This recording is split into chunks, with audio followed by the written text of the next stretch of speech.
Today, let's talk about my 5 most disappointing sweaters, my least worn sweaters, what went wrong, and what I would fix next time to make them something I would enjoy wearing a little bit more.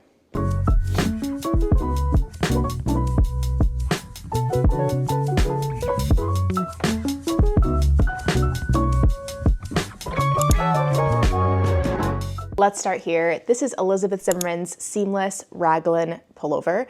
It is a very basic Raglan sweater knit from the bottom up, and this is actually the first sweater that I ever knit.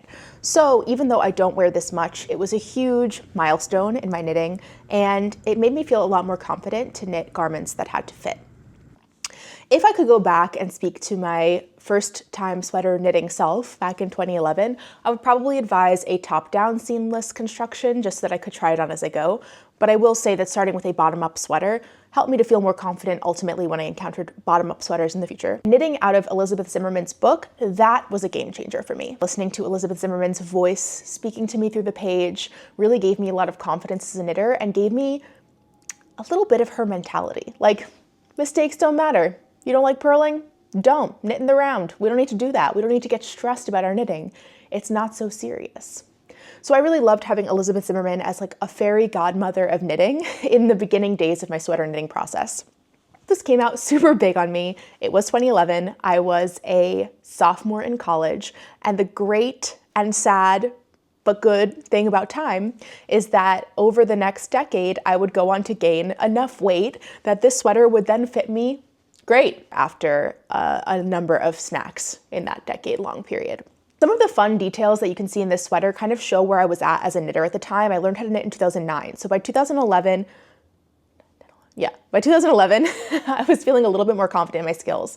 I had tackled lace, cables, a lot of accessories, and now I was doing a garment for the first time. So I was feeling pretty good about myself.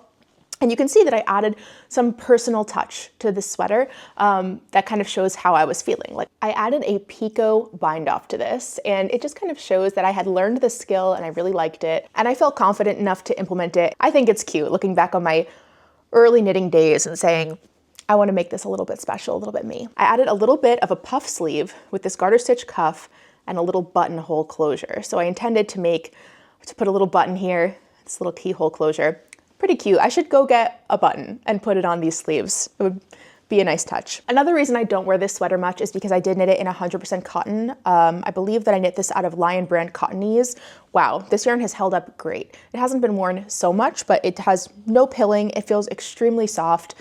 I think this was a great yarn to use. Today, I mostly knit my sweaters out of wool. So I don't know, it's nice to have a cotton sweater. Maybe I should break this out of hibernation and wear it a little bit more. I will say that I learned a lot knitting this sweater, and it made me feel much more confident as a garment knitter and confident in the bottom-up construction. Working from Elizabeth Zimmerman's book was transformative to my knitting career. If I went back and looked at her book again, I feel like I could use her wisdom to make this a sweater I would want to wear on the next try. But for now, this is just a really lovely artifact and memory of my first knitted garment and my love of Elizabeth Zimmerman. Next up, we have the Wild Grass Pullover. This was my first ever Colorwork yoke sweater, and if you are familiar with my knitting, you'll know that I knit a lot of Colorwork sweaters following this one, so I really fell in love with this technique. This sweater is one that I knitted at the very, very beginning of lockdown in 2020. I was going to quarantine for what I thought was a short period with my now husband, boyfriend at the time, and I just grabbed like some random yarn from my apartment, and I thought, oh, I'll probably want to knit during this time. Let me grab some random yarn and bring it with me.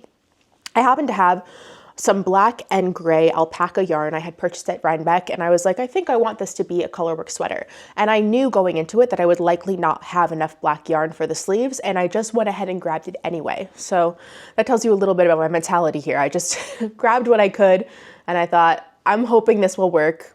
Let's go with it. This yarn is extremely soft. It really has beautiful drape. But the one reason that I don't normally wear this sweater is because I did run out of black yarn. And so I had enough to just knit down to above the elbow on each sleeve.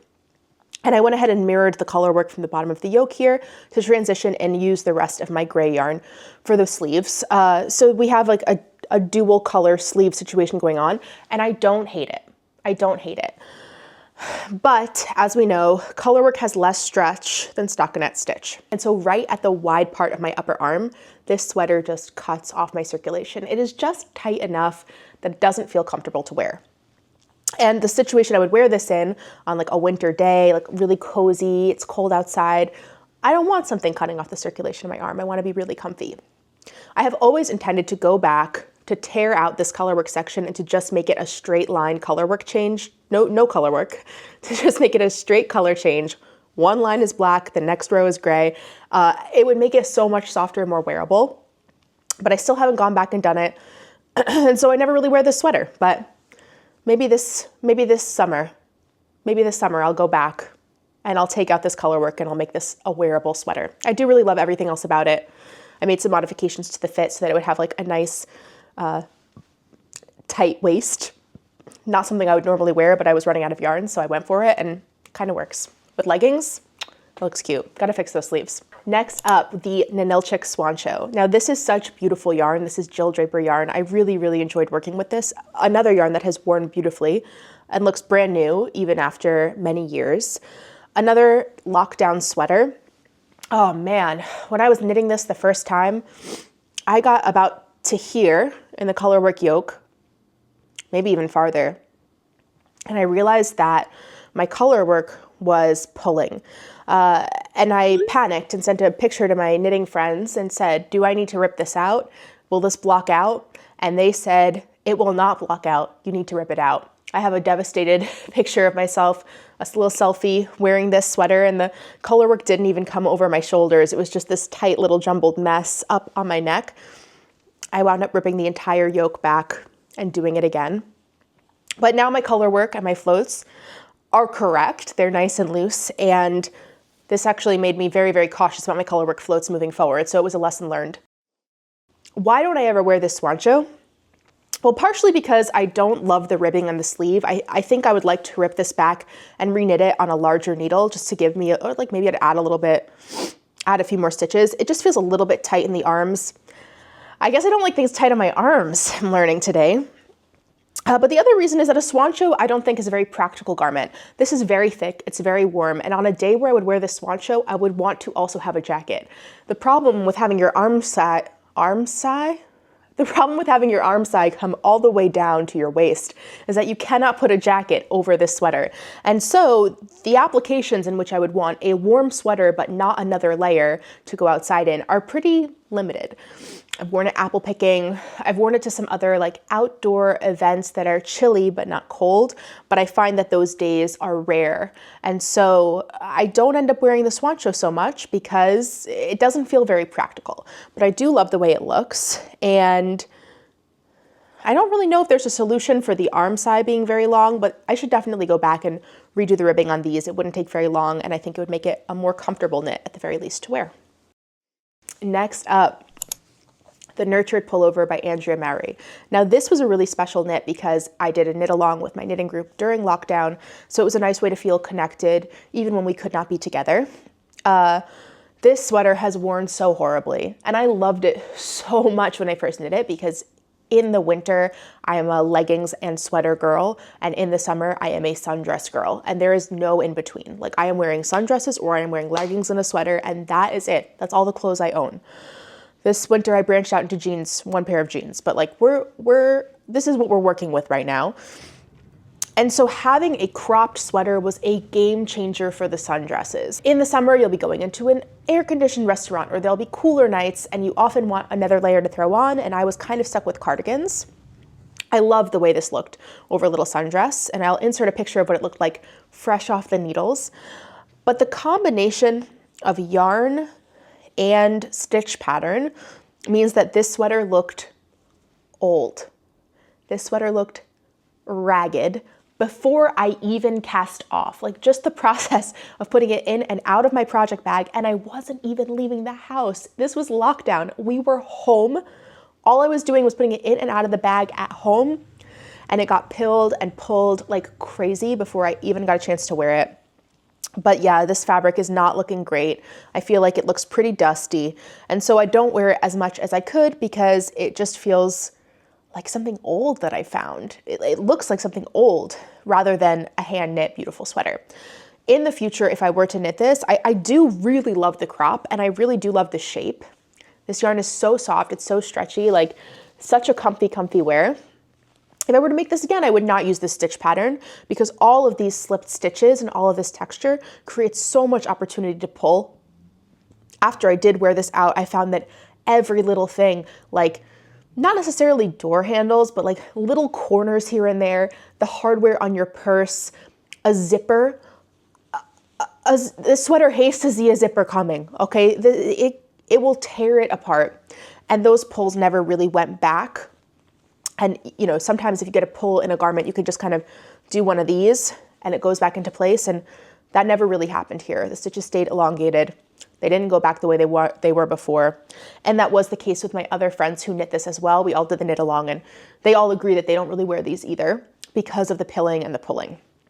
So pretty disappointed in the way that this has worn, but I do still love the color and love the shape. And so it may be something that I revisit with a different stitch pattern than the one that it calls for. Last up, this is Winston. This is a sweater that I knit specifically because I didn't have any sweaters that were machine washable. And yes, that Lion Brand Cottonese I do believe is machine washable, but it didn't even register in my brain because I wasn't wearing it at all. So I wanted something that I would love to wear that was also going to be easy to throw in the machine because I think at the time I had just started teaching and I knew that sometimes things get messy as a teacher. So I wanted an easily machine washable garment.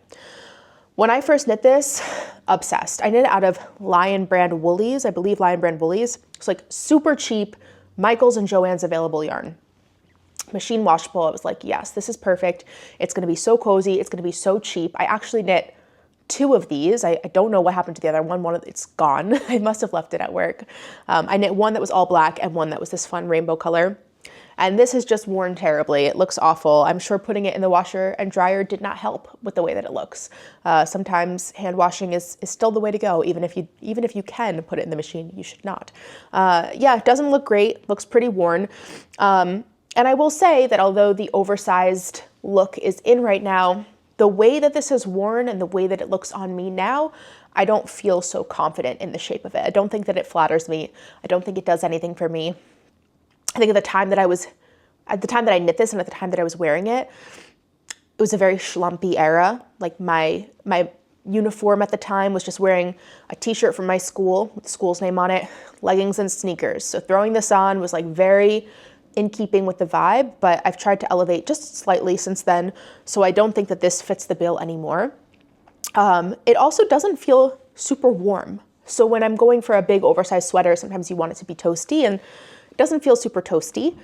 If I were to knit this again, it's funny, I knit 2 Winstons and both of them came out totally different, even though I used the exact same yarn, exact same needles, like same pattern, I didn't make any changes, but this one wound up being like hip length and the other one wound up being mid-thigh length. And I have no explanation for why that was. I did like the tunic length a little bit more. I might try knitting this again and not putting it in the washing machine to see if the yarn wears any better. I do love this pattern. It knits up so quickly because it's on such bulky yarn needles. But I think that my real problem here is the yarn. I think it just looks really cheap and trashy at this point. And so I might try this with a nicer bulky yarn, something that is a more rustic wool, something that's not machine washable, and see how that wears and how that looks on me. So those are 5 of my least worn sweaters and the reasons why I don't wear them. And I still think knitting them was beneficial. I enjoyed wearing most of them at some point or another, and I definitely learned knitting each and every one of those sweaters. All of them influenced later sweaters I would make to turn those sweaters into something I would love to wear. I didn't want to knit sweaters for years because I was scared of putting all that time and energy into a project and hating the end result. And I think that once I committed to being okay with that, to being okay with the fact that the outcome might be a bit of a mystery and I was surrendering to the process, I wound up making lots more sweaters, some of which I loved, some of which I didn't. But at the end of the day, now I have a closet full of sweaters that I love and a few that were duds, and that works for me. It's better than not having any sweaters at all. Let me know in the comments if you've ever knit a sweater that you didn't end up wearing and why. And if this video was interesting to you, you can hit the like and subscribe so that you don't miss the next one. And thank you for taking the time to be here with me today. I'm so glad I got to chat about knitting with you. Bye.